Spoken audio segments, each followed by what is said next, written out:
Good evening, everyone. Let's start today's session. Varsha, you can start.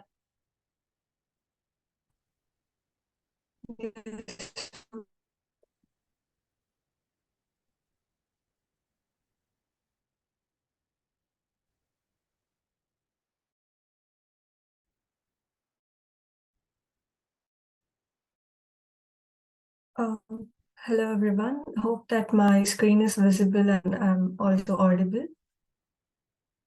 You are audible, but your screen is not visible till now. Yeah, it's visible Just a now. second. It's visible now. Okay. So I shall start the presentation now. Yes. So hello everyone. Myself Varsha. I'm an intern at Hackveda from the Department of Python. I was allotted the task of option pricing. And these are the contents that we are going through today. That is introduction and key terminologies, option pricing models, factors affecting option pricing, use cases of option pricing, and references and question and answer. So first of all, I'd like to start with this presentation. How the people that is knowing about the option pricing. So understanding option pricing is crucial for those involved in the financial markets to make informed decisions and to manage risk and potentially increase profitability. So it is important that one knows about option pricing, profit in simple words. So, starting with the definition of option pricing is the process of determining the value of an option. There are assets and there are so many aspects that determines the price of the asset. So these terminologies are like asset price, strike price, time of expiration, and volatility, interest rates and dividends affect the option pricing. Now, we got to know that there are so many terminologies that are involved in understanding it. So let's go through the definitions of these terminologies. First of all, starting with strike price.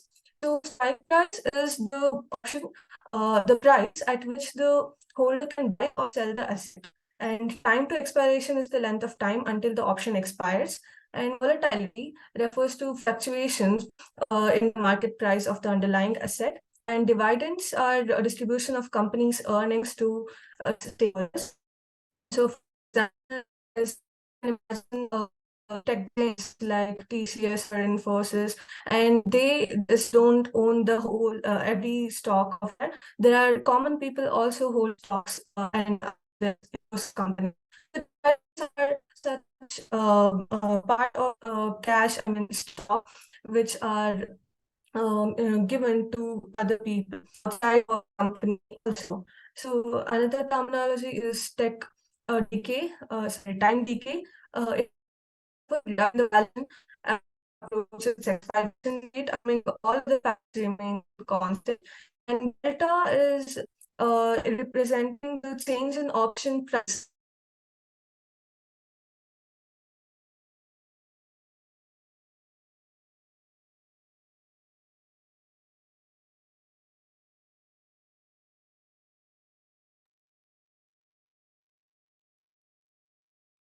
Varsha,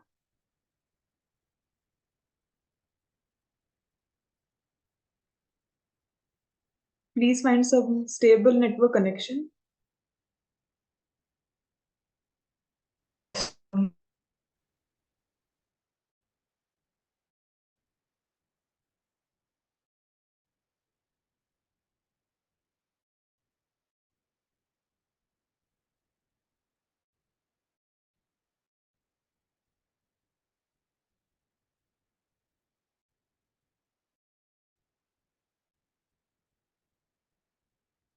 um, I think it's visible now.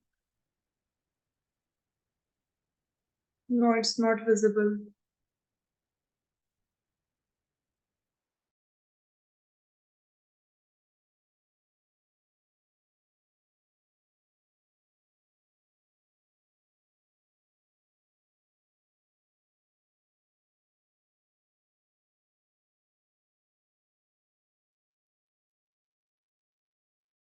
I'm sorry for the inconvenience.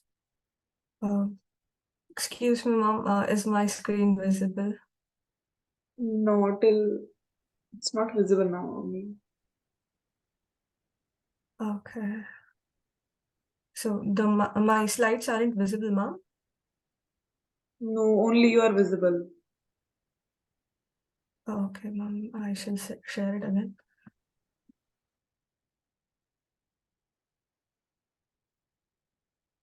Yeah, it's visible now. Yes, ma'am. Alright. So I was playing terminologies involved in this option pricing definition. So coming to risk-free interest is the rate of return of on an investment with no risk of default, and it is used in option pricing models to account for the time value money. Means that you have a guarantee that you won't lose money completely, and the interest rate may vary. Next, what exactly are options? So option pricing, in option pricing, there are two types of option, basically call option and put option. So first, I would like to know about what are options exactly. So in the context of option pricing, an option refers to financial derivative that provides the holder the right, but not obligation, to buy or sell an underlying asset at a predetermined price. So we see that option gives the buyer, that is the holder, the permission to either buy or sell an underlying asset at a predetermined price. And it is also known, an option price of an option is also known as premium. And options are a type of financial contract that are typically involving two parties, that is buyer who is also known as holder, and the seller who can sell the asset and is also known as writer or issuer. And as I told before, there are two types of options, call option and put option. Call option is the right to buy the underlying asset at a specified price, and that is also known as strike price, as we've seen before. And put option is the right to sell the underlying asset at a specified price before the expiration date. Moving on to option pricing models. So option is a complicated process, as we have to predict the value of a asset in the future. So there are many mathematical models which can be made use to do this job, and several models are used to determine the price of options, with the most popular being Black-Scholes model. Um, so this model is used to determine the theoretical price of European options by considering factors such as underlying price, strike price, time to expiration, volatility, and risk-free rate. So there are many assumptions that are made before this model was made. Here we can see that European options, no dividends, and these are some of the assumptions. So getting to know more about these assumptions, starting with European style options, the model applies to European options, which can only be exercised at the expiration date, not before. This is one of the assumption made, which says that the European option can be exercised at the expiration date and not before. And next assumption is no dividends. The model assumes that the underlying asset does not pay any dividends during the option's life. So it's self-explanatory that no dividends is assumed in this model. And markets efficient. It is assumed that the market is efficient, and meaning prices reflect all available information. And next assumption is constant risk-free interest rate. It assumes a risk-free interest rate that remains constant throughout the life of the option. This is one such assumption that is made. This means that this rate is known and can be borrowed or lent at this rate without any risk. So constant free interest rate is the, as I explained before, the definition. It is one of the assumptions made, which tells you that you may not lose your money completely there. And log normal distribution of asset prices is another assumption made, that the price movement of the underlying asset follows a log normal distribution, which means the distribution of prices is symmetric and returns on the underlying asset are normally distributed. As I told you before, this is a mathematical model and the assumption is related to it. And volatility is constant and known. The model assumes that the volatility of the underlying assets returns remains constant and is known with certainty. throughout the life of the option. But this is contradiction to the practical knowledge, as this is significant assumption, as in reality, volatility can fluctuate. So these are some of the assumptions that are made. And coming to factors affecting option pricing. So there are various factors that will affect during the process of option pricing. Some of them are time value, implied volatility, interest rates, intrinsic value, and extrinsic value. Knowing more about the definition, time value is the value attributed to the time left and until expiration. And implied volatility are expectations of the future volatility of the underlying asset.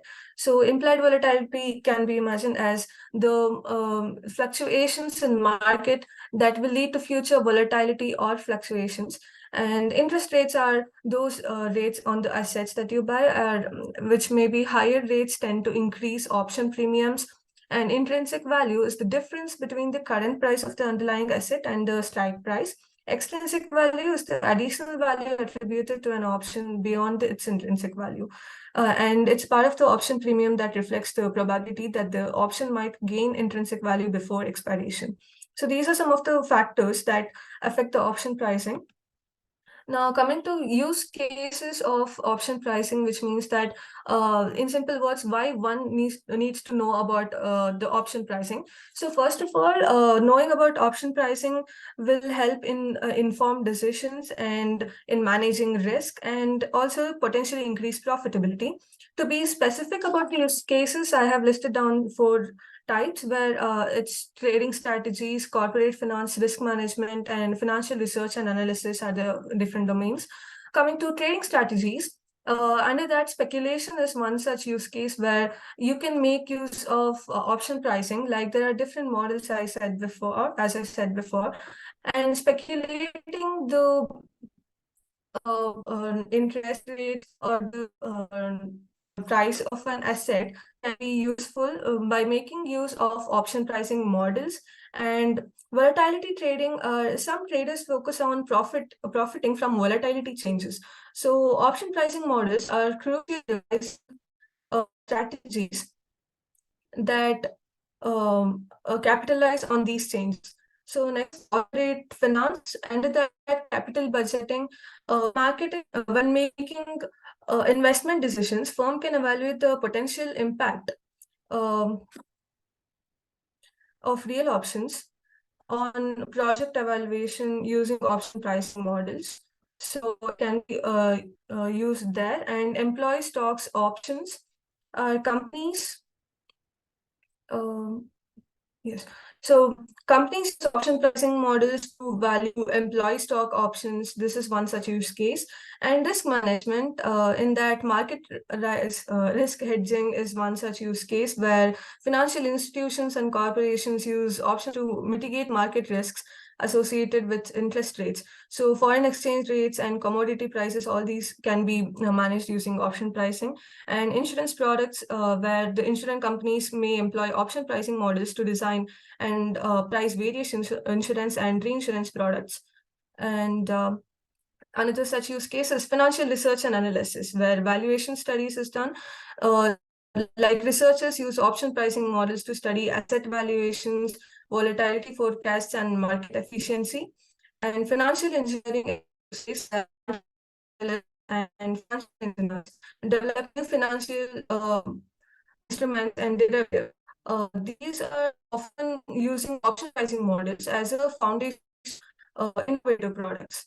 So these were some of the use cases or the uses of where the option pricing can be used. And these are some of the references that I made use. Where Day Trade Insight is one such blog where you can make use of or make use to know about option pricing and start in that field. Now coming to question and answer session. You can contact me through my mail if for any queries. And thank you. So Varsha, you are done? Yes, ma'am. Okay, so your presentation was nice. Everything was explained thoroughly. So that was a good point. All right, I will give your feedback on your mail. Okay, you can stop sharing. Yes, ma'am.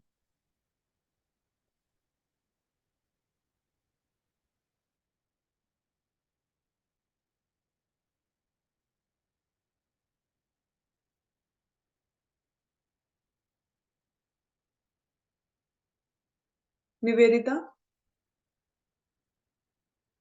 Yes, ma'am. you can start. Sure, ma'am.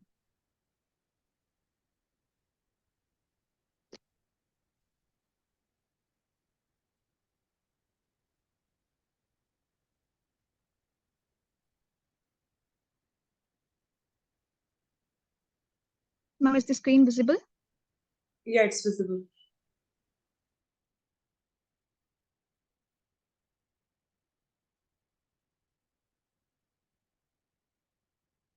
Good evening, everyone. I'm Nivedita, and my project topic is stock trading application. And today I will be giving a brief overview of the synopsis.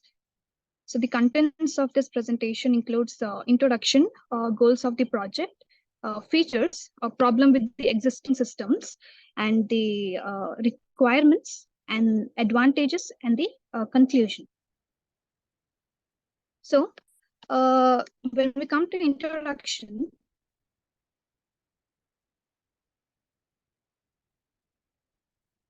introduction. So stock trading broadly refers to any buying and selling of stocks, but it is colloquially used to refer to more short-term investment made by any investor. So if I say there is one investor who is expert in the stock trading, and the another one who is a newcomer in this. So one who is the expert in stock trading, he will keep, if he had invested some of his money to any sort of company, then he will be keeping track of every activities that is going during the period. So for example, if something happened in today, he has invested his money and something happened the next day, then which will be notified to him. For example, some loss has happened to a company, then he will take immediate actions, but immediate actions to reduce the risk and the loss of money. But the one who is already investing his money, the one who is a newcomer, then he don't know any knowledge about the stock trading, then he will completely lose his money. So what I'm saying is, stock trading is a difficult and risky enterprise, but with education you can work to lower risk and increase your likelihood of success. So the Indian stock market has been assigned an important place in financing the Indian corporate sector. So the principal functions are enabling mobilizing resource for investing directly from the investor. So there are two major stock exchanging companies in India. There are others too, but these are the two major. The one is National Stock Exchange, that is NSE, and the Bombay Stock Exchange. So what stock exchange company does is, for example, here is a seller. He sells some of his stocks to this stock exchange company, and the buyer will buy whatever share he has sold here, he will buy from the exchange companies. Next, BSE. So Bombay Stock Exchange was founded by Premchand Roychand in 1975, and it is the oldest in Asia and 10th oldest in the world. So what happened in those days when BSE was established was like there people, different brokers would gather into some sort of place, and there they would start doing the trading. So it was a very lengthy process. It then become computerized in 1995, and now at present there are a total of 5246 companies registered under it. And then comes NSE, so National Stock Exchange of India Limited, is one of the leading stock exchange companies in India, which is based in Mumbai. And here what it does, it exchanges stocks between the countries, and it is completely a computerized version. So everything was, it was uh, first BSC was found, then NSC came into the existence, and then it was completely computerized, and it was established in 1992. And today there are total of 2113 companies are registered under NSC.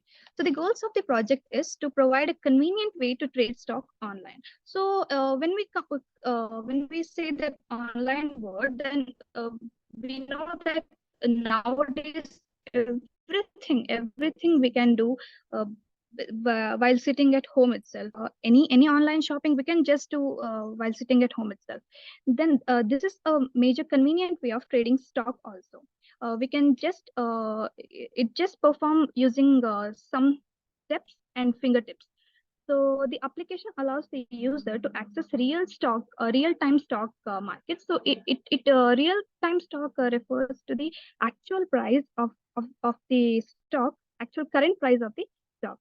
So it can view the portfolio. Portfolio refers to the list of investment made by a particular investor and execute trade instantaneously. And the application is designed to highly responsive, scalable, and secure, and ensure that user have seamless trading application. Next are the features that are in the application. So the application include several key features such as real-time stock quotes. Real-time stock quotes tells the exact price of a particular security. Advanced charting tools um, tells us the price range of price, that is can be yearly or it can be monthly, anything. It shows how the price are varying throughout the days. And this next is the news alerts. The news alerts refers to if something went wrong with the company, then immediately the investor will be notified about that. So customized wish list, whatever we need, if we are interested in some sort of stock, we can store all those stock in that wish list. So the application is integrated with various payment gateways. There are various payment method which we can include in this. That is credit card, debit cards, and wire transfer, and even we can use the online wallet. And it also uses multiple currencies. Multiple currency instance that we can trade globally throughout the outside the country also. The problem in existing system, as I already told that previously, what happened in the olden days was all the brokers of the trading brokers would gather to some place and they would do trading over there, which would take a long time. So because of the limitation of communication technology, now they cannot interact directly like virtually they cannot interact. So that time that was the limitation. So for that purpose, today trading has become very, very easy due to applications that is built. So all the trading process is under our fingertips. Within a few steps, we can easily do trading. We can do trading anywhere, anytime, independent of broker fees and services.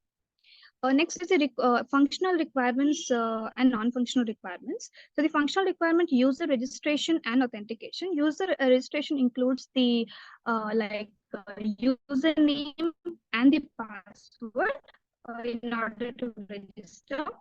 And the stock market data refers to all the real-time stock, whatever is present, the buying and selling of data, and all the other functions related to the trade.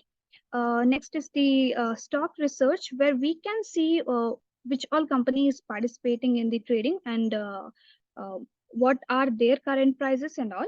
And the alert and notification is same. If something happens, if there is any instant gain or there is an instant loss to some sort of company, then that will be notified to the investor directly. So the non-functional requirement are performance. Performance refer to the concurrent. We can use a concurrent user can use the system. The security, reliability, the application will be 24/7 available. The data integrity, everything, the data, performance, transaction, everything should be consistent. It should provide better accuracy and simple interface. If the interface is simple, then it will be easier for the user to understand and use the application. Next, the software requirement is the technology. We can use Java for the front-end development and the HTML for the UI design, and JSP and Bootstrap. And backend, we can use SQL Server, which is used to store the data in the database. And for operating system, Windows. And IDE, we can use NetBeans, Eclipse, or some other applications or IDE also. The hardware requirement, Pentium or a higher version. Hard disk is 1 GB or above.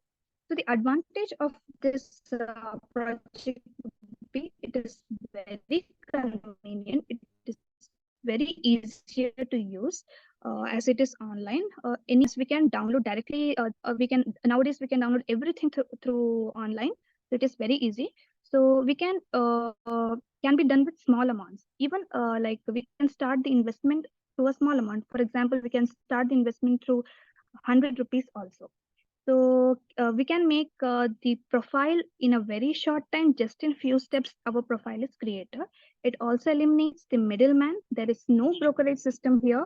We will be contacting with the companies, and faster transaction. As we have different payment gateways, the transaction would be very faster. We need not wait for anything. So the conclusion is that the development and usage of the stock trading application have significant transformed the landscape of financial market. These applications provide investor with a convenient and efficient means of accessing and participating in stock trading activities.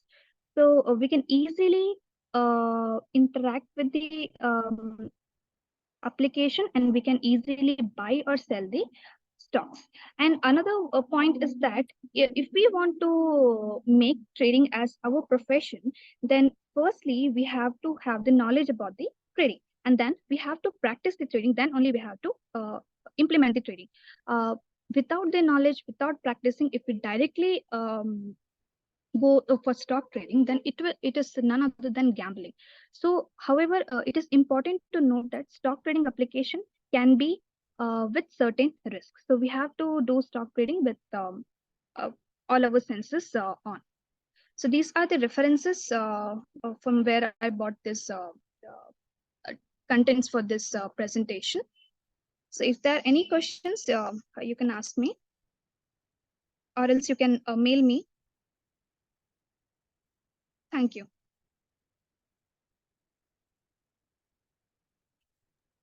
So Nivedita, you are done.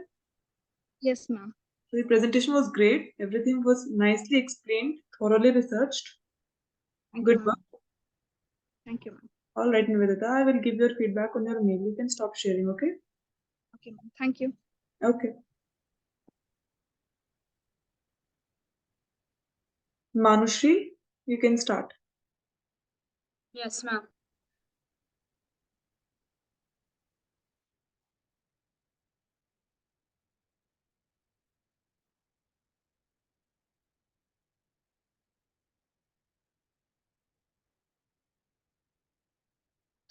Ma'am, is my video and audio clear, ma'am? And are you able to visit my screen? Yes, everything is clear. Yes, ma'am. So, good evening, everyone. I am MANUSHRI. I am a data engineer intern from Hackveda. So, I'm here to present a very, very great project from a Day Trade Insight that is basically upon stochastic oscillator. So throughout this session, I'll be explaining about the introduction, followed by the workflow of the stochastic oscillator and its purposes, followed by the concept, that is the overbought and the oversold, which plays a main key role concept here at the stochastic oscillator, and then a small demo to make it a very clear understanding for you people, and then followed by its limitations. Let's get into the presentation. What is stochastic oscillator? Now, before getting into this term, what it actually means, I just wanted to give you a very simple definition, which everyone will be able to understand, even the ones who are apart from this domain. So here is this notebook. So what will be the price of this notebook? What was the price of this notebook before 5 years? Any guesses? So the price of this notebook before 5 years was 20 rupees. So will I be able to get the same notebook at the same 20 rupees price now today? The answer is no. I'll be able to get the same notebook, but not for the same price. The price would have been eventually increased or decreased based on some factors. And that's what stochastic oscillator is. Stochastic oscillator helps us to predict an asset's value based on its past price or its past data. So this notebook's price before 5 years was 20 rupees. Whereas now, after 5 years, this notebook's price is average 70 rupees. That is, during this 5 years period of time, for each year, this notebook's price has been increased by 10 rupees. So there's an increase in the price, and that's what. So what I've explained here is with a simple notebook, whereas stochastic oscillator is used for calculating the value of very expensive assets like stocks, currencies, commodities, and etc. So the stochastic oscillator was developed by George firstly in the late 1950s. And as I said, stochastic oscillator is mainly used to calculate the price of an asset or a value based on its historical price range. So now let's discuss about the workflow, how the stochastic oscillator works. So usually we'll calculate a period of range, that is a price value between a past range and a past period and to the present period using a graph, right? So in order to perform that value or to perform that task, we'll be selecting a time frame. Now, in order to explain about this notebook price, I've selected the time frame as years. In years, I have selected. You can also keep the time frame as months, weeks. For the price of gold oil, the time frame keeps changing even for seconds. So time frame is basically the period which you select in order to calculate the value of an asset to its previous value. And after setting the time frame, you will be calculating the percentage K line. Now, what this percentage K line is, it is the current value of an asset. Now, this current price of this notebook is 50 rupees. So, calculating the percentage K is the current value. So, if percentage K is higher, then it is known that the previous value of that particular asset was very low, or if percentage K is very low, then it is eventually known that the previous past data of that asset was very high. And after calculating the percentage K line is, we'll be smoothing the percentage K line. That is, we'll be taking the average of that percentage K. Now, this value of this notebook over the average will be 30, not 30, it will be between 50 to 60. So that will be the average. And after smoothing the percentage K line, we will be smoothing the percentage K line and percentage D line, followed by the overbought and oversold level. Now, what this overbought and oversold level actually means, I'll tell it in the coming up slides. And after setting the overbought and oversold levels, we'll be identifying the overbought and oversold conditions. And then followed by we'll be looking for the divergence, and then we'll confirm it with other indicators. That is, we'll always try to cross-verify whether the values are right or wrong. So this step one is selecting the time frame. As I said earlier, we'll be selecting the time frame based on hours, seconds, weeks, years, and etc. Step two is calculating the percentage K. So very basically, I've told that the percentage K for a particular notebook will be the current price, that is the 70 rupees for this. Whereas for a very costly commodities like cryptocurrencies or stocks, we will be calculating the percentage K line using this particular formula, that is current lows minus lowest low by highest high minus lowest low multiplied by 100. Here, why we are multiplying it by 100 is, we are calculating its percentage, and that's why we are multiplying it by 100. So the current close is the closing price for the current period, whereas the lowest low is the lowest low over the specified period, highest high is the highest high over the specified period. Then followed by smoothing the percentage K line. That is, smoothing the percentage K line is nothing but it's the average. And as I said earlier, the average of the price of this particular notebook will be calculated, which is approximately 45 to 50, followed by plotting the percentage K and percentage D line. So yes, percentage K is the exact current value, whereas percentage D is the smoothened value of percentage K. And we'll be plotting it in the time frame, that is in the graph which we have set up earlier. After plotting it, I'll be setting the overbought and oversold values. Now let's see what that overbought and oversold actually means. Now in the graph which is visible for you, I hope that my laser pointer is visible. So this particular area is basically known as overbought, and this lowest value is known as oversold. Now what is overbought and oversold simply means is, now let's say that today the demand for smart mobile phones are really very high, whereas the demand for Nokia or button phones is very low. So since the demand for smartphones has reached its peak, the value of smartphones is really very high. Since due to sudden demands, the price has reached really very high and its value has also reached very high. And that is known as overbought. Since there is no demand, that much demand for button phones, its value has eventually decreased. So this is basically known as oversold. A quick fall in an asset's value due to its less demand. I hope you were able to understand this example between a button phone and a smartphone. So that's what we'll be setting the overbought and the oversold levels. And the same way goes here for this notebook, we'll be setting the when at which time period there was a demand and where the demand has gone down. And that's what the overbought and the oversold levels. Followed by identifying the overbought and the oversold conditions, what I said earlier. And then about the bullish and the bearish divergence. In order to learn a very simple trick I have to understand about this bullish and bearish divergence.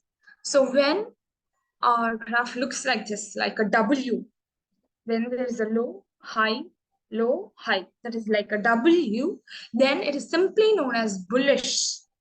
Whereas when a graph looks like M, that is high, low, then it's simply known as bearish divergence. It's a very simple trick for you to keep in order in mind about the divergence. So eventually these lines indicate about the increase and decrease about the assets value, followed by, after indicating knowing about the divergence, we'll be looking for the divergence in the graph which we have plotted. So as I've said, this thing looks like a W. So what is this? It's a bullish divergence, as I said earlier. And since it looks like an M, it's a bearish divergence. It's very easy, right, to understand. And then confirming it with other indicators. Now at last, we are not totally dependent on any particular thing because every invention has its own bane and boon. So since it's related with values and assets, so we generally don't want to lose our value and money. So we'll cross-verify it with other factors. Now this is the workflow. Now before getting into the workflow, I just want to show you a small demo so that you'll be able to understand it very quickly. Is my screen visible, ma'am? Yeah, it's visible. My Yahoo screen? Yeah. Yes. So the stochastic oscillator, which was given by our Hackveda it was only for premium users. So since I don't have any access for that, I'll not be able to show any demo on that day trade insight. So just like an emulator, I just wanted to show you in the trading view website, which is very free. So this is the trading view, which is based upon the HDFC Bank chart. Now let me show how stochastic oscillator is working here. Now this is the HDFC Bank's value, which has been pointed and it's ups and downs. So these are basically the candlesticks. And these are the volumes in the sense, the value of that particular asset on that particular day. So I'm fixing it here to 1 month and the indicator here to stochastic.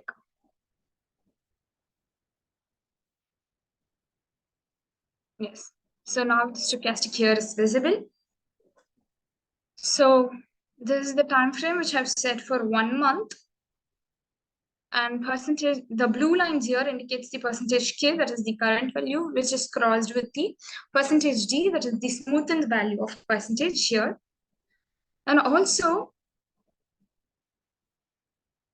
when the value goes below 20, then it is eventually known as oversold. As I said, for Nokia, that is for button mobile phones, the value has decreased, right? So how they say the condition is oversold is when the value here gets eventually below 20. So here we can see that the values have gone below 20, that is, these are the oversold conditions. When the value goes beyond 80, that is the value of the smartphones that I compared earlier. So that is known as overbought condition. So the line which I'm showing here, I hope it's visible, it's the overbought conditions. And also, you can also visit the divergence here. So here it looks like a M shape, which is known as M. So M means bullish divergence, bearish divergence. And when it looks like W here, it is simply of bearish divergence. And from this, you can derive the inference. Now let's get into the presentation. I hope the small emulator screen of this stochastic oscillator using this trading view was very clear. Now let's get into the purpose of it.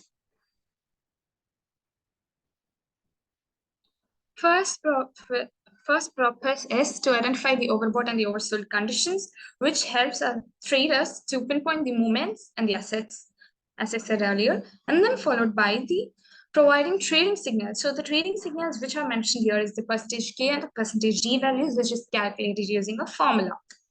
And then about the gauge movement and the trend reversals, which helps the traders to know the value of an asset earlier based on its past value. So yes, it has some limitations too. The first limitation is lagging indicators. So the lagging indicator, what it does is, so as I said earlier, the value of this notebook past value was 20 rupees and its current is 70. Now what if the value has decreased down in the middle? What if it has gone to 10 rupees in the middle due to the other external factors? And it was not recorded in my list. So my answers would be deviated and I wouldn't have been probably calculated the current value as 70. Instead, I would have calculated the value to minus 10 or anything.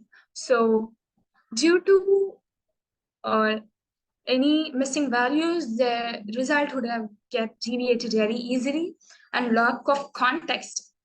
And yes, the value of a particular price is not only based upon its past value, but also it's dependent on its external factors. Like now the cost of this notebook based upon the external factors like the paper cost, the cover cost, the printing cost, and etc. So it's not only dependent upon the past price, but also it's dependent upon the other external factors and should be used in conjunction with other tools. Yes.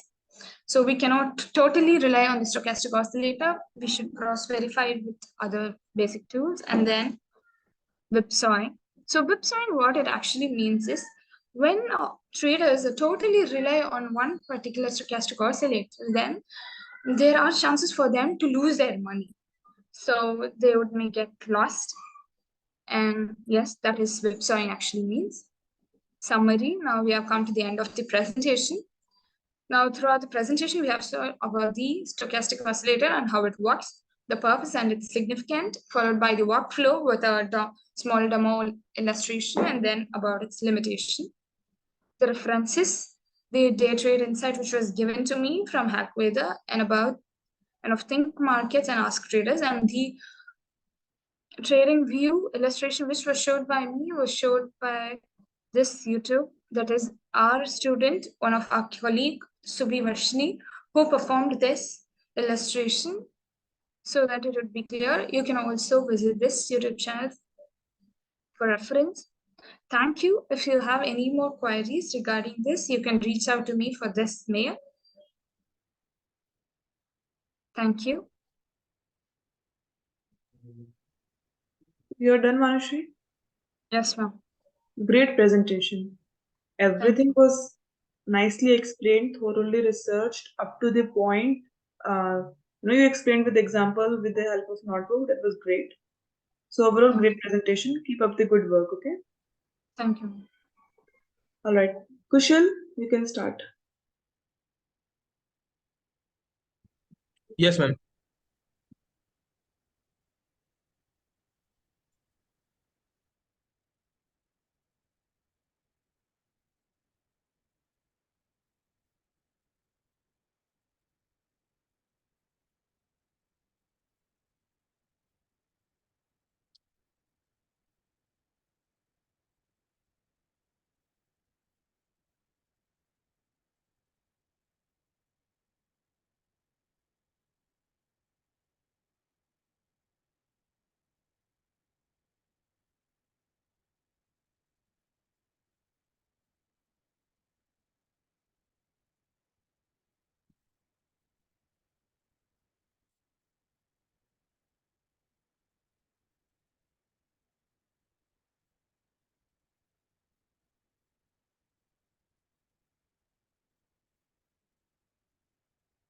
Ma'am, my screen is visible?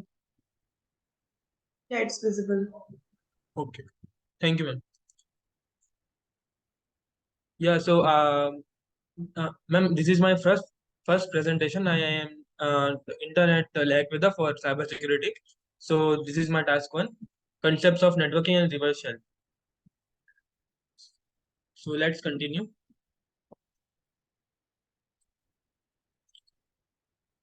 What we are going to learn today is is networking and reverse shell. So these are the subtopics of networking and reverse shell.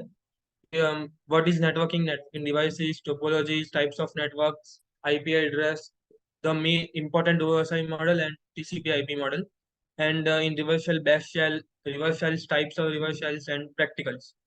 So let's start with networking.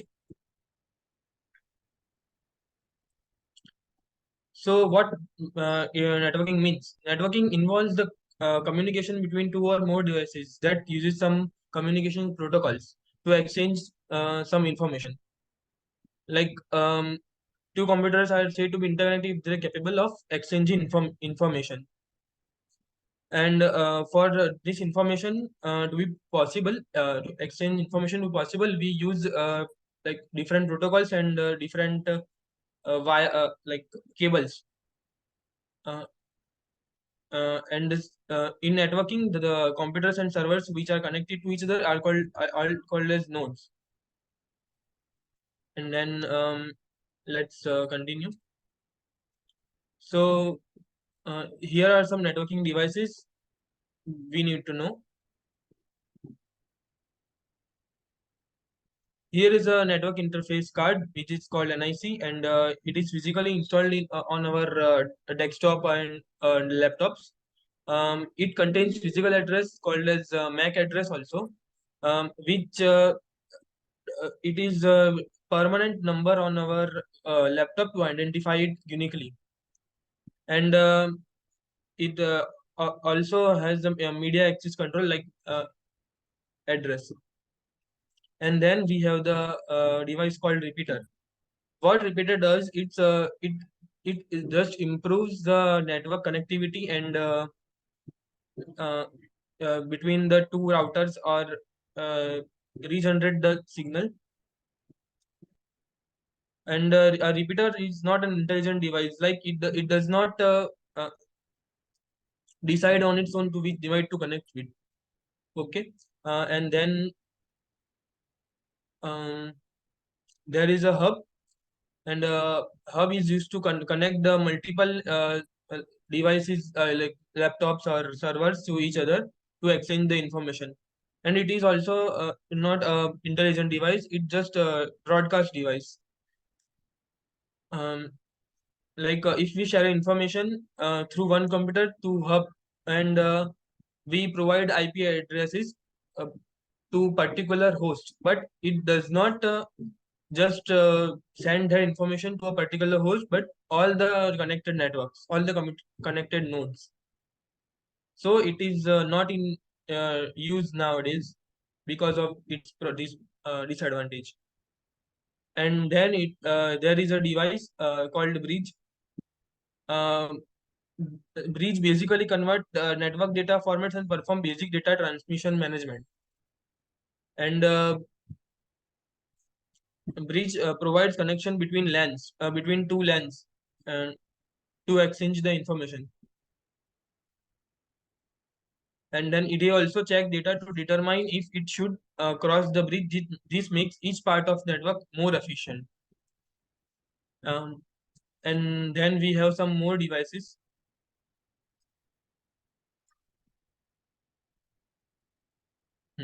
Here is the important devices like switches. Uh, s- Switches are available in many ports, like 24 port or 48 ports, and in big data warehouses there is a stack of switches.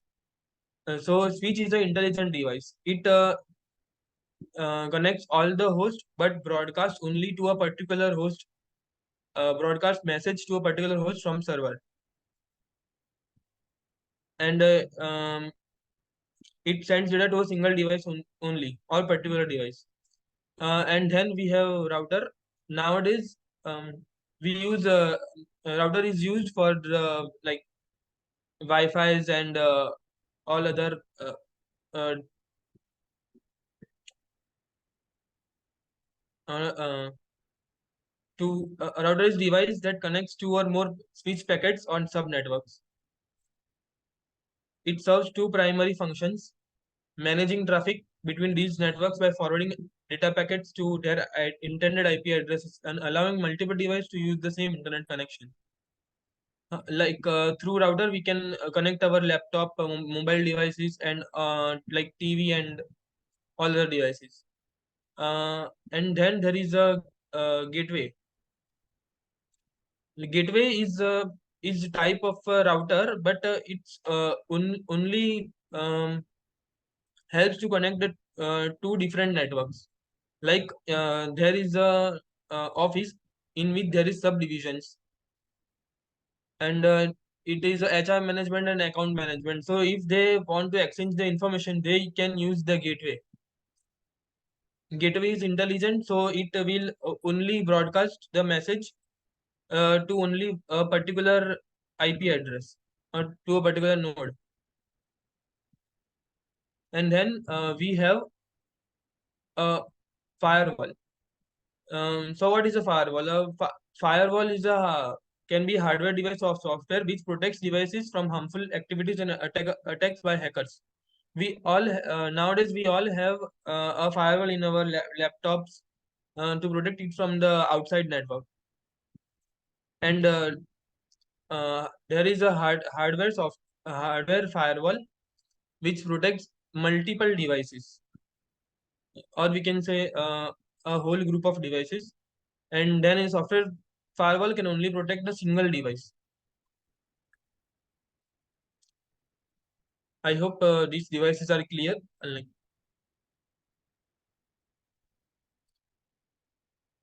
then we have different topologies in networking. These topologies helps in communicating efficiently with each other. And, and network topology is physical and logical arrangement of nodes and connections in a network. Nodes usually include devices such switches, routers, software with switch and router features. And there are types of topologies: point-to-point, bus, ring, star, tree, and mesh. So let's continue. So as you can see, there is a bus topology. In bus topology, there is a single line of communication, like it is called as network backbone, and there are multiple nodes connected to it. If this network backbone breaks, then all the communicating nodes cannot communicate with each other. But it is very easy to implement and use. Then there is a star topology. It is includes a central hub central hub or a switch can also be included. It connects all the nodes in the star form, and we can remove or add node at any time. It does not affect if we it does not affect the network if we add or remove the nodes. But if the central hub or switch goes down, the whole network it's disabled. And then there is ring topology. In the ring, there is no device, central device. In a ring, there are multiple nodes and connected to each other. One node is connected to a maximum of two nodes. Um, and in ring topology, we can also add and remove device at any time. It does not affect the whole network. But if the communication line like WAN, LAN or WAN breaks, then the whole network goes down and is disabled. And then there is a mesh topology. In mesh topology, each and every node in network is connected to each other. So it is complex to implement, and the cost is to implement this mesh network is very high, but it is reliable because if a node or a communication network goes down, then but also they can communicate because of they are connected to each other. And then there is tree topology, which is also called a hierarchical topology. In tree topology, there is a server or a node which acts as a communicating device, like main device. This main device commands all the other nodes to perform different functions and services. And this is also somewhat complex to implement if it is on higher scale. And then there is a point-to-point topology. In point-to-point, there is a maximum of three nodes. The starting node only communicate with the two other nodes, and the last node does not know that it is connected to uh, the other two. It is very simple, and it is uh, if one node goes down, then the network is disabled. Then there are types of network like personal area network, local area network, metropolitan, and wide area network. So let's understand what is the PAN, personal area network. Um, uh, Personal area network is we can say is the Bluetooth, or I can connect my hotspot to a laptop to exchange the information. It is application peer to peer and device to device only. Range is very short. Speed is also low, or depending on the device. And then there is a LAN network, local area network, in which is used nowadays. Its standards are 802.11 HyperLAN 2, and it uh, provides a good speed 11 to 54 Mbps. And the LAN is basically used to connect that like in our in practical, it is used to connect the whole building networks. Say there is a building or bank or some bank, they want to connect all the pieces to each other. They connect through LAN because it is reliable, and only in LAN only nodes can connect to each other and not the outside network. It is usually an enterprise networks. So then there is metropolitan area network. When a company is implemented in a vast area, like in some very vast area, like it is man is used. Um, so there are in man metropolitan area network, there is multiple buildings. So buildings which are connected through LAN, but we can connect them through man. and it provides a speed of 11 to 100 plus Mbps. And then there is a wide area network, which is used nowadays. In wide area network, the speed is very high, 100 to 384 Mbps, and its range is long. It can contain the whole city, like Ahmedabad or Vadodara or any city. And it also provides like PDAs, mobile phones, cellular access. The internet we are using is based on WAN.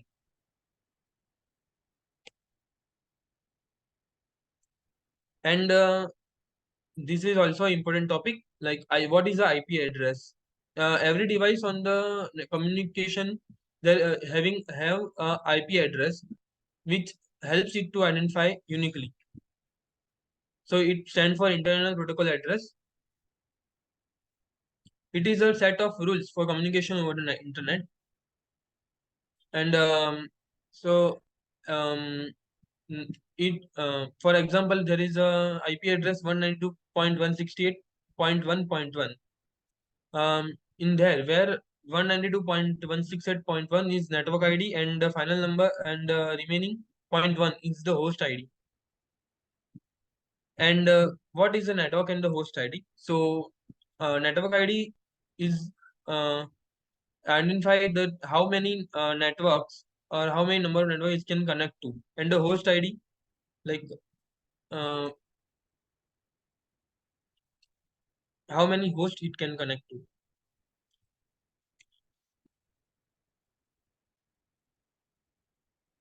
And then there is a IPv4 address, which is present in today's devices. It is a 32-bit binary address written as 4 numbers separated by dots. The 4 numbers are called as octets because it has 8 bits. It is divided into two components, network ID and host ID, and it has a range of 0 to 255. For example, 128.143.137.144, in which network ID is 128.143 and host ID is 137.140. So to identify network ID and host ID, classful IP addressing is used. Basically, a classful IP addressing is divided into 5 classes of IP. Class A, B, C, D, and E. So here is the table to identify the host and network ID. So total number of IP addresses is in class A. Total number of IP addresses possible 231, 2 raised to 31, and the first octet decimal is 1 to 126, and number of networks available 2 raised to 7 minus 2, and host per network 2 raised to 24 minus 2.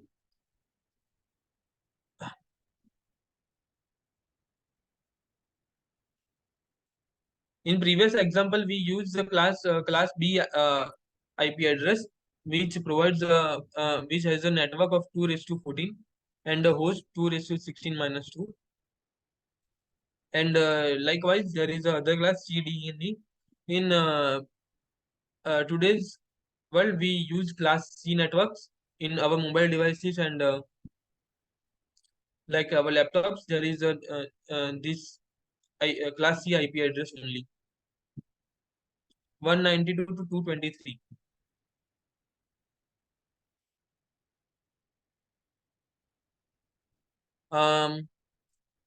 Due to increase in technologies and devices, it is not possible to assign each and every device an internet with classful IP address because those are limited. So classless IP addressing introduced to solve this problem. It is also known as classless interdomain routing (CIDR). It has a slash notation at the end of IP address which denotes number of bits in subnet mask. So for example, 192.128.12.5/28, where /28 in /28 out of 32, there are 28 ones in 4 zeros in the subnet mask, which indicates that there are these network bits, and the rest are the host bits. So as you can see, there is a subnet mask of class C 255.255.255.240.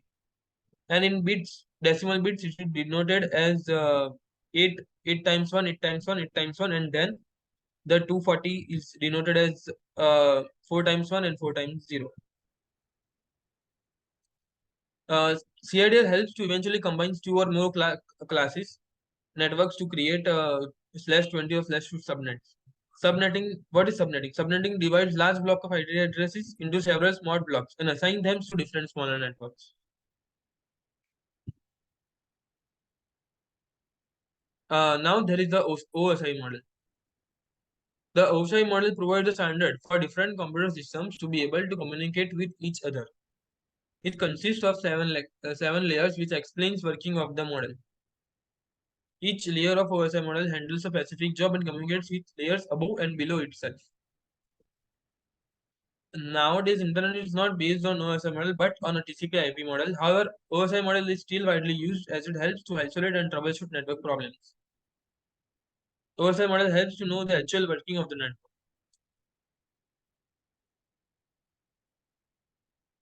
So there, here are the 7 layers, and first layer is the physical layer. It includes the devices we saw earlier in the presentation, like hub and switch, gateway, firewalls.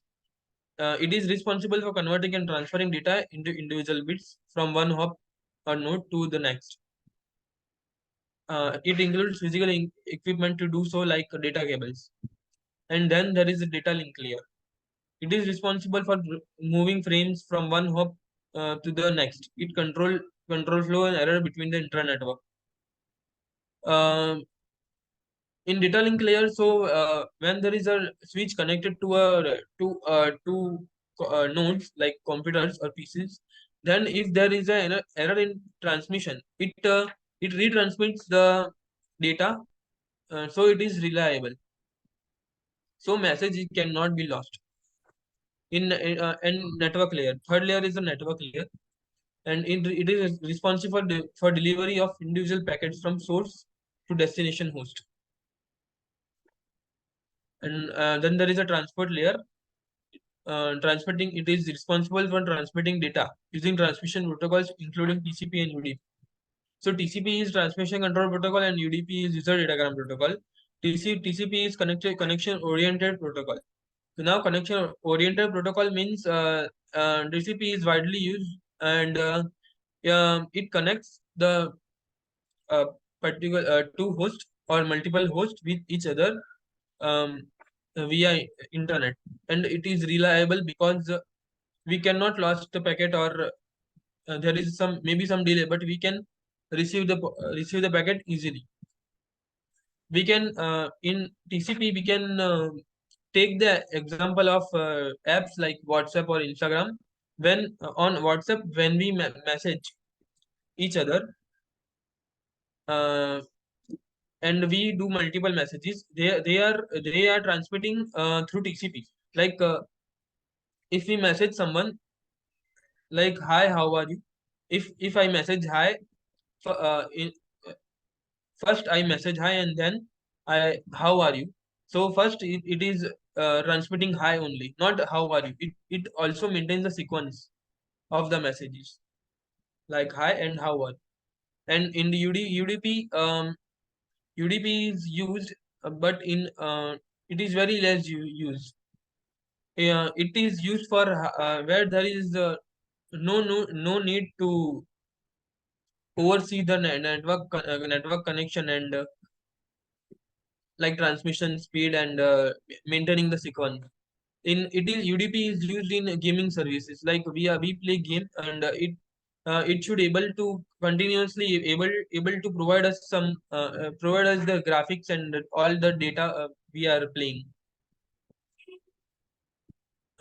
You can see there is some lag while playing them. This is because of it is used in UDP. And then there is a session layer. It is responsible for maintaining connections and controlling portal sessions. Session layer basically in our browser there is a session, and nowadays you can see when we are logged into a website for a very long time, then it automatically log us out because of the session layer. it has some cookies present in there, which includes a very limited time for login. And then there is a presentation layer. It's responsible for translation, compression, and encryption. And application layer, it is responsible for interaction with user and providing services. Application and presentation layer are used combinedly. Like I am like now I am presenting all the graphics and all these because of like a presentation layer, because it enables the different images and videos to be visible. And application layer, it provides it's just provides the interface between a computer and a user. So we move further. Then there is a TCP/IP model. It stands for Transmission Control Protocol and Internet Protocol. It is the concise version of OSI model. It contains 4 layers instead of 7. Main purpose of this model is to transfer data reliably and accurately over the communication stream. Here, TCP is responsible for reliable end-to-end communication, and IP is responsible for routing packets from host to host. The TCP/IP protocol suite is set of communication protocols used to connect hosts on the internet. And now we are seeing a comparison of OSI model and TCP/IP model. All the working of the TCP model is similar to the OSI model, except it is more reliable, and it is used in now more used nowadays. So network access layer has the combined physical layer and data link layer. It maintain the task of sending and receiving data in raw bits, and it provides a physical address to the system for mapping path of transmission over network channel. Then there is the internet layer, which is like the network layer of OSI model.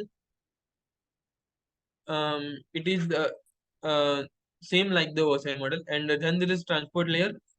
It is also the same as the OSI model. And then there is the application layer, which combines the other 2 layers, like presentation, session, and application itself. Its whole working is the same, but it is a concise network. It's a concise model. So can move further. So now, what is the reverse shell? Reverse shell is used by hackers or pen testers to use the to hack the machine or penetrate the machine using a remote shell.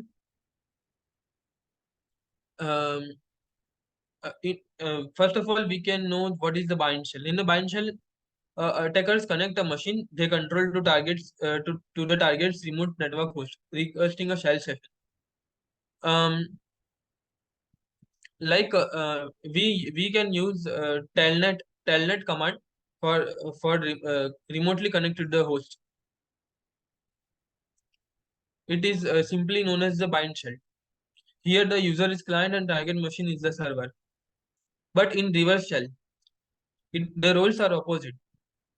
It is the target machine that initiates the connection to the user, and the user's computer listens for incoming connections on a specified port. The reason why attackers use reverse shell is the firewall, which protects victim from outside network by blocking incoming connection. On the other hand, firewall usually do not limit outgoing connections at all. Therefore, an attacker may establish a server on their own machine and creates a reverse connection. Now, what happens in reverse shell is this: that if attacker tries to connect with the victim, then there is a firewall present on the victim computer, so it blocks the incoming connection from hacker because it contains malicious file, and this malicious file, which contains reverse shell, it can be a phishing email or a phishing message or any link. But in reverse shell, the attacker use a genuine website or genuine uh, like genuine service, which can lure the victim to connect to it. If a victim connect to it, then there is there is no use of the firewall because it cannot block the outgoing connection.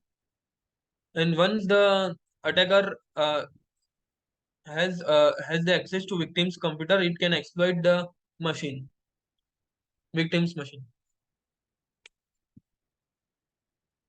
And then there is the types of reverse shell, and this is PHP, Java, Perl, Python, Ruby, and Netcat reverse shell.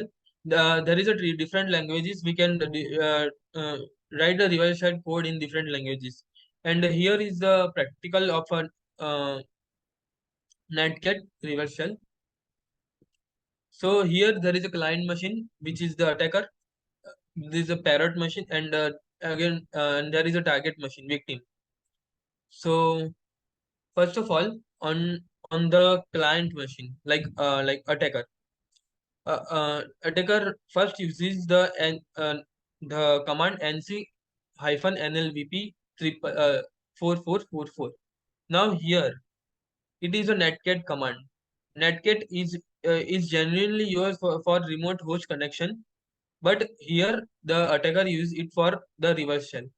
Now this command nc stands for netcat, and n is for IP address only, and L for listening, and V for verbose.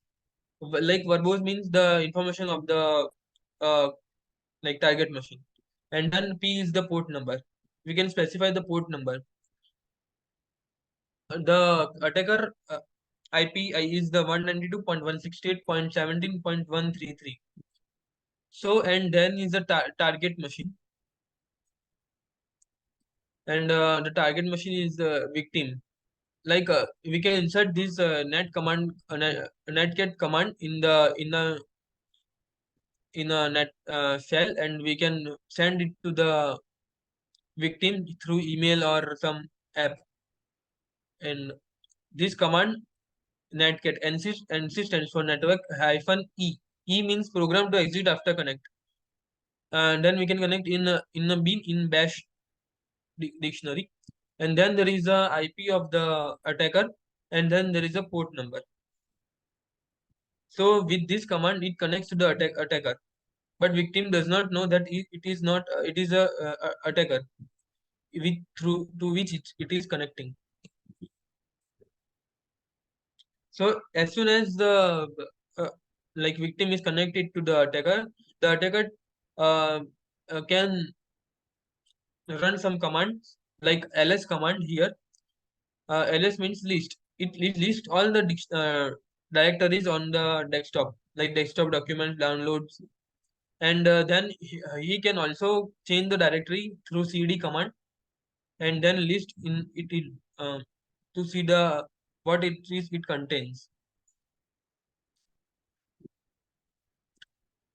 Uh, a victim can uh, not know usually cannot know that he is connecting to the attacker, but if attacker um, writes some commands which is not provided by the victim machine, then he can know. Like if attacker writes cd home, like change directory to home, but there is syntax error, so it is gives error on the like victim machine that line 6 cd home no such file or directory. And through netcat we cannot connect to root user of the target machine.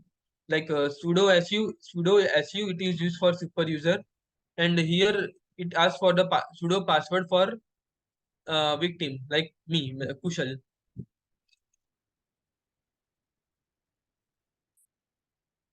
um, I would like to collect now. No, it is my presentation of the reverse shell and concept of networking. Ma'am, do you have any questions?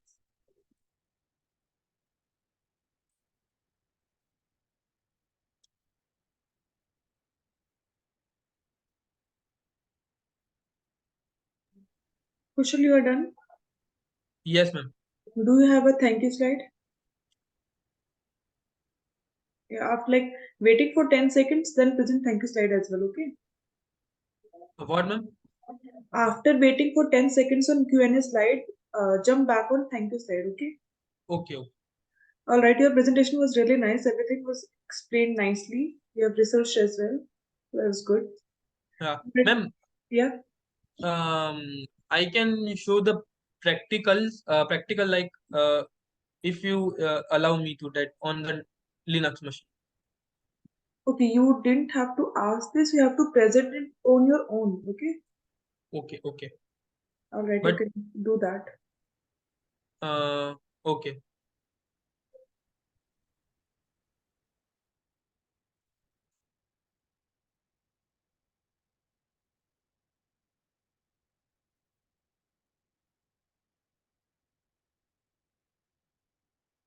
Ma'am, my screen is visible? Yeah, it's visible. Okay.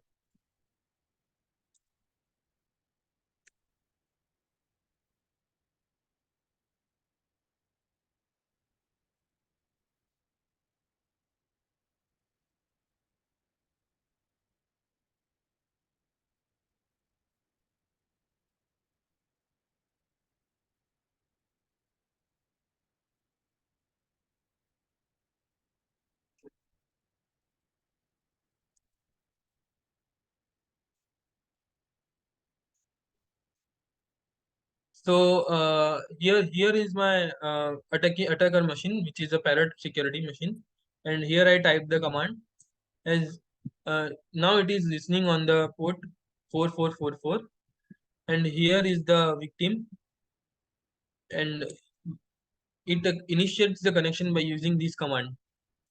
So here it returns that connect to victim and from unknown this, and here I type the ls command. So as soon as I type the ls command, it shows me the directories, and then I can jump into the directories like downloads, cd downloads, and then ls.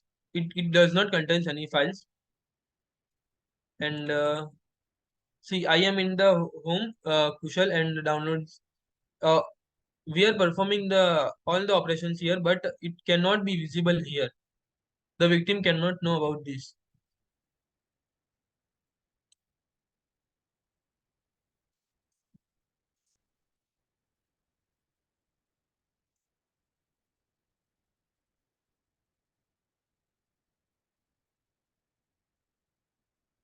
Then I go in the home directory, which contains the folder name Kushal only. And then if I write this command cd home.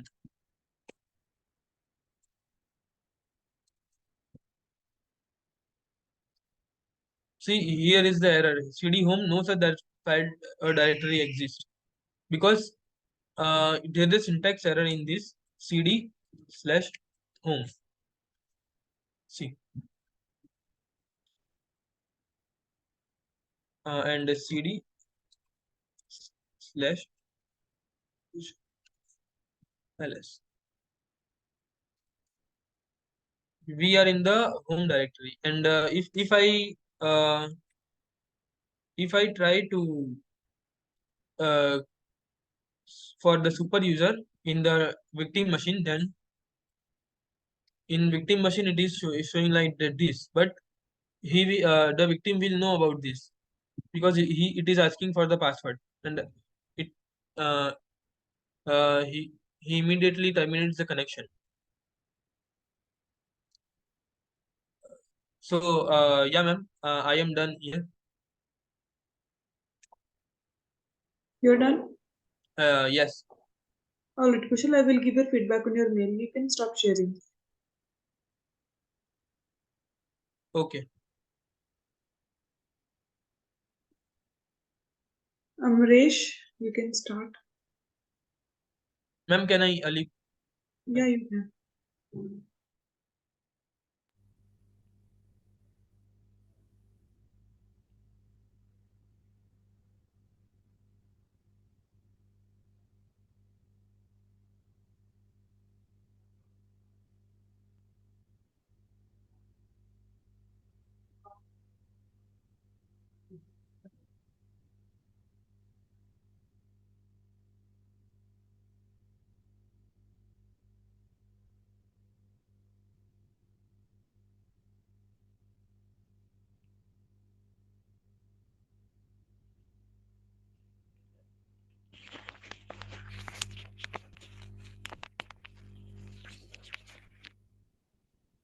Am I audible, ma'am? Yeah, you are.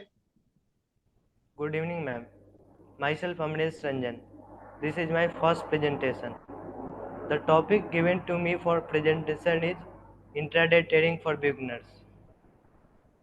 Before going to deep dive into topic, let's have it overview on the table of content. Introduction to intraday trading. Advantages of intraday trading. Risks in intraday trading. Tools for intraday trading. Common intraday trading strategies. Capital requirement. Common mistakes to avoid. The role of technical analysis. Conclusion. Learning and resources. Introduction to intraday trading. Intraday trading or day trading involves buying and selling financial asset within a same day of trading. It offers potential for quick profit and minimal overnight exposure. Advantages of intraday trading. Flexibility. You can take advantage of short-term market fluctuation and adjust your strategy accordingly. Quick profit. Intraday traders have the potential to generate profit within a single day of trading. Minimized overnight risk. With intraday trading, you do not have to worry about overnight price movement impacting your positions. Risks in intraday trading. Price volatility. Intraday traders face rapid price fluctuation which can result in unexpected gain and losses. Market manipulations. Manipulation by a large player can influence intraday prices, making it essential to stay alert and vigilant. Emotional decision making. Trader may be prone to emotional decision making, such as selling or impulsive buying. Common intraday trading strategy. First is scalping. Quickly intraday and exit trades aiming to profit from the small price movement. Momentum trading. Capitalizing on identified price trend and taking position in the direction of market momentum. Breakout trading. Entering trades when price break above or below significant level of support or resistance. Capital requirement. Recommended initial investment starting with capital of 5,000 to $10,000 provides greater trading flexibility and the ability to diversify.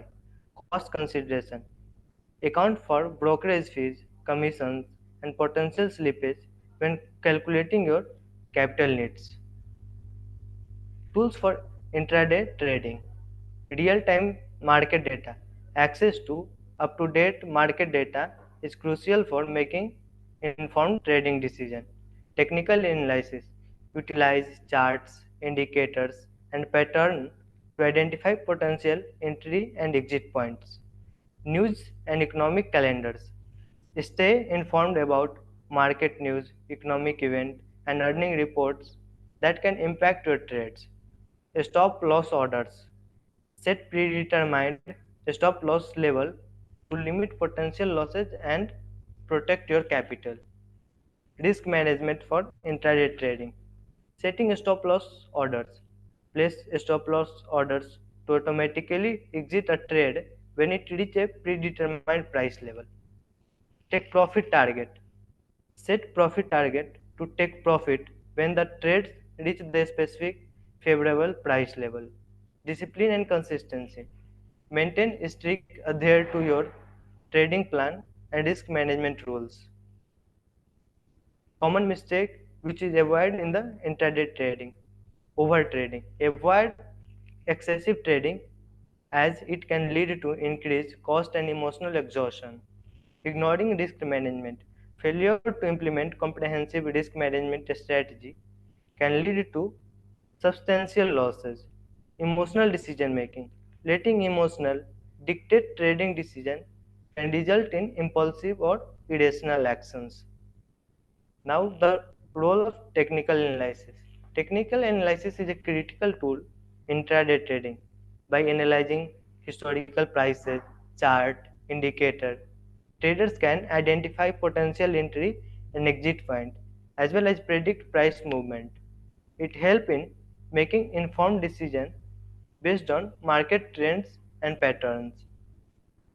Conclusion: intraday trading offers opportunity for profit, but it also comes with some risks. By understanding advantages, risk, strategy, and tools involved, traders can navigate the intraday market with confidence and increase their chances of success. There are some resources for learning intraday trading, which are books, classical investment books such as A Beginner Guide to Day Trading Online by Tony Turner, Reminiscences of a Stock Operator, offer timeless insight into market behavior. Online courses, platforms like Udemy, Coursera, offer a variety of courses for intraday trading and its related topic.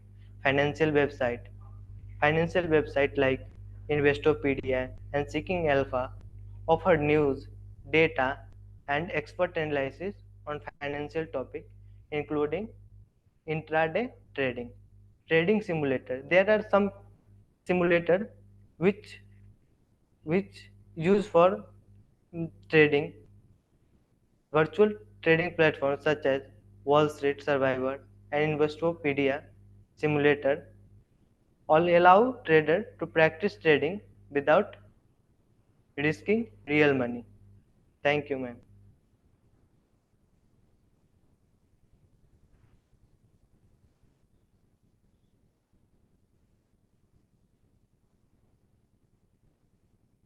Thank you, ma'am. So Amaresh, you're done? Yes, ma'am. Okay, you don't have any reference slides, Q&A slide, and a thank you slide. Ma'am, I don't have knowledge about that. All right, no problem. Yes, sir, I have knowledge about that. Um, We have required Q&A talk slides and thank you slides there. okay, what you can do is you can watch YouTube.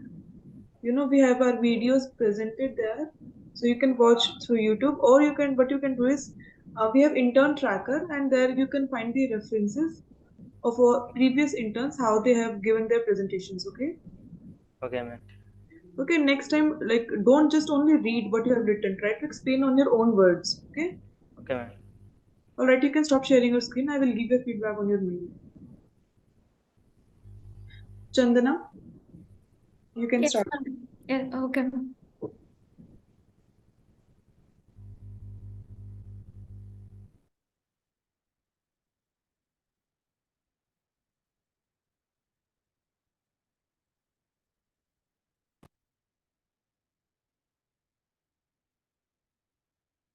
Ma'am, am I visible? Yeah, it's visible.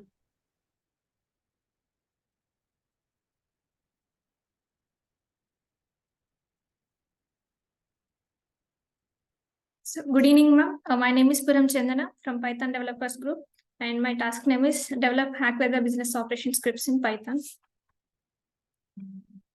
So, what we are going to see today is a Google crawler and a simple email service using Gmail SMTP. So, what is basically a Google crawler? A Google crawler is a program used by Google to explore and collect information from websites all over the internet, and it is used to discover and scan websites by following links from one page to another. So here, all the web pages are interlinked with each other. So this Google crawler explore different websites on the internet, and it will collect the most relevant information from it. So what is the need of a Google crawler? It will provide relevant search results by indexing web pages and ranking and sorting the pages. So when a user performs a search query, this crawler collects the information from different web pages on the internet, and it will create an index. And the search engine using this index, the search engine collects the information, and it will provide the most relevant web pages in the search results. So, and this ranking and sorting pages will be done based on the importance and their usefulness. So the libraries we have used here is request library, pandas library, JSON library, and custom API for custom search Google API. Its implementation.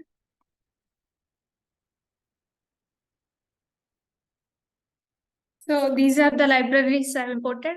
Request library for HTTP requests in Python, and pandas to represent the data in tabular format like rows and columns, and JSON for the data representation during transmission like incoming and outgoing of a network.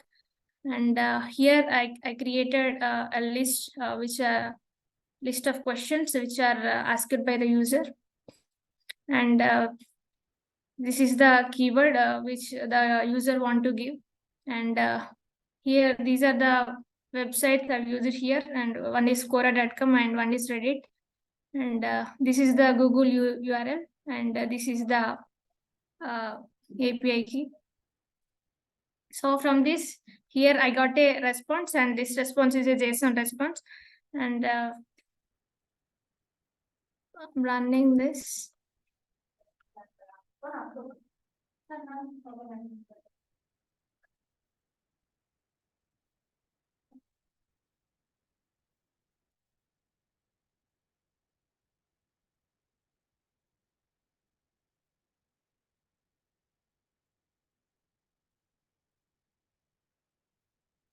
Oh, if I search for a Python interview question.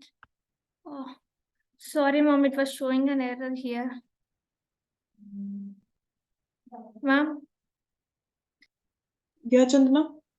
Mom, it was showing an error here. Okay.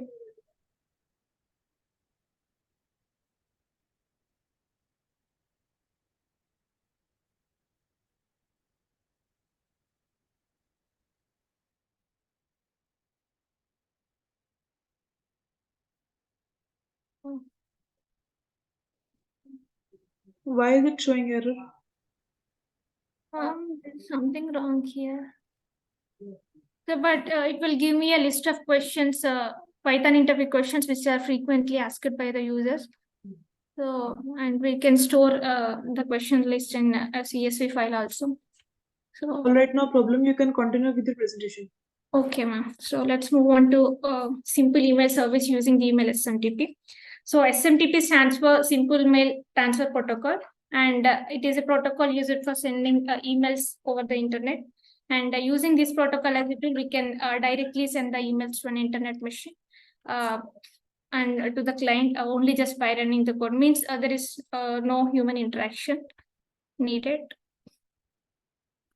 So the libraries we are using here is SMTP library and my multi-purpose internet mail extension.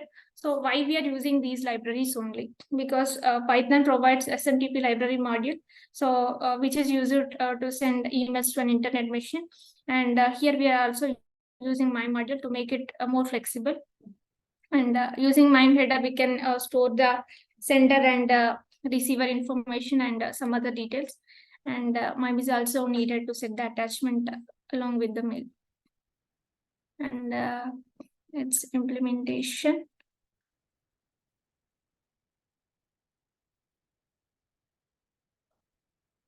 So these are some of the libraries and extensions which are required to send an appropriate email. So we need to import SMTP library module, followed by MIME multipart, MIME text, MIME base, and encoders. Here, MIME multipart is required to quickly divide a bigger mail into multiple parts, and MIME text is if we want to send HTML customized emails, then a MIME text is required. And for attachment, we needed MIME base. Like if we want to add an attachment like any document or image, then MIME base is needed. And then we will define the mail content here, and the email content can be in HTML format. So once we define the email content, then we can define other information like sender address, sender password, and receiver information. Along with we will provide MIME information here, and we will here we will provide an attachment to the mail. Sorry, ma'am. We will provide some MIME information, and we added an attachment here.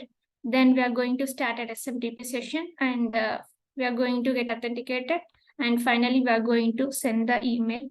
So I'm going to run this. So the mail will send to the receiver address. So it will send to this email address. So let's check this.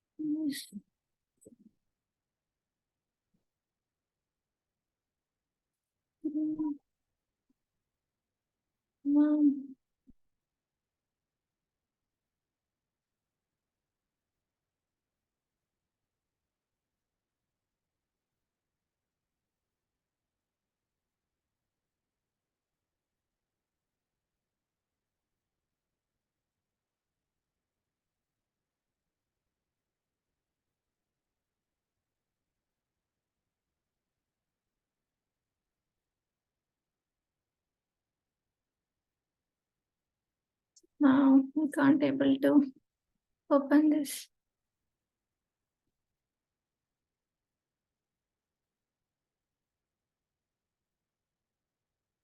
Was under this, yeah. With this.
Yeah, here it is, ma'am. I got this is the text I got, and this is the attachment which I have attached to it, and so these are the references I've taken. Thank you. Question and answers, ma'am. Chandana, you're done? Yes, ma'am. Okay, have a thank you slide at the end and a Q&A slide before that. Okay, ma'am. And make your presentation on your full screen. Okay, ma'am. Alright, I will give your feedback on your mail. You can stop sharing. Okay, ma'am. Thank you, ma'am. Okay.